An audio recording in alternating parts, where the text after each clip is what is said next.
ಯುವತಿಯ ಮೇಲೆ police constable ಒಬ್ಬ ಅತ್ಯಾಚಾರ ಎಸಗಿರುವಂತಹ ಆರೋಪ ಕೇಳಿಬಂದಿದೆ. ಶಿವಮೊಗ್ಗದ ಗ್ರಾಮಾಂತರ ಠಾಣೆಯ ಪೊಲೀಸ್ ಕಾನ್ಸ್ಟೇಬಲ್ ಈರೇಶ್ ಬಾಬು ಎಂಬುವರ ಮೇಲೆ ಇಂಥದ್ದೊಂದು ಗಂಭೀರ ಆರೋಪ ಕೇಳಿಬಂದಿದೆ. ಸಾಮಾಜಿಕ ಜಾಲತಾಣದ ಮೂಲಕ ಪರಿಚಯವಾದಂತಹ ಯುವತಿಯ ಮೇಲೆ ಅತ್ಯಾಚಾರ ನಡೆಸಿರುವಂತಹ ಆರೋಪಿ ಈರೇಶ್ ಬಾಬು ವಿರುದ್ಧ ಇದೀಗ ಯುವತಿ ಪ್ರೀತಿಸಿ ಮದುವೆಯಾಗ್ತಾನೆ ಅಂತ ಹೇಳಿ ನಂಬಿಸಿ ಕುತ್ತಿಗೆ ಕೊಯ್ದಿದ್ದಾನೆ ಅಂತ ಹೇಳಿ ದೂರು ನೀಡಿದ್ದಾಳೆ. ಶಿವಮೊಗ್ಗದ ಖಾಸಗಿ ಲಾಡ್ಜ್ಗೆ ಕರೆದೊಯ್ದು ಅತ್ಯಾಚಾರ ನಡೆಸಿರುವಂತಹ ಆರೋಪ ಇದೆ.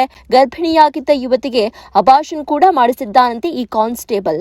ಬಳಿಕ ಮನೆಯವರು ವಿವಾಹಕ್ಕೆ ಒಪ್ತಾ ಇಲ್ಲ ಅಂತ ಹೇಳಿ ಸಬೂಬು ಹೇಳಿದ್ದ ಈ ಪೊಲೀಸ್ ಕಾನ್ಸ್ಟೇಬಲ್ ಮದುವೆಯಾಗುವಂತೆ ಯುವತಿ ಎಷ್ಟೇ ಪರಿಪರಿಯಾಗಿ ಬೇಡಿಕೊಂಡ್ರೂ ಕೂಡ ಒಪ್ಕೊಂಡಿಲ್ವಂತೆ.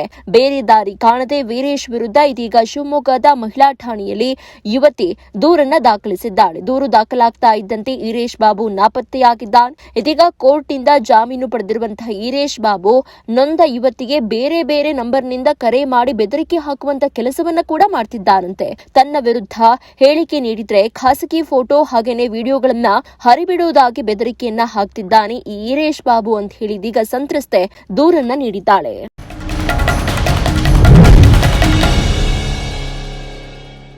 ನೀವು ಸಣ್ಣ ಆಗ್ಬೇಕಲ್ವಾ? ಅದು ಒಂದು ಉತ್ತಮ ಆಹಾರದಿಂದ ಸಣ್ಣ ಆಗ್ಬೇಕಲ್ವಾ? ಪ್ರತಿದಿನ ನಮ್ಮ ಜೀನಿ ಸ್ಲಿಮ್ ನ ಯೂಸ್ ಮಾಡಿ ಯಾವುದೇ ಸೈಡ್ ಎಫೆಕ್ಟ್ ಇಲ್ದಂಗೆ ನೀವು ಸಣ್ಣ ಆಗ್ತೀರಾ.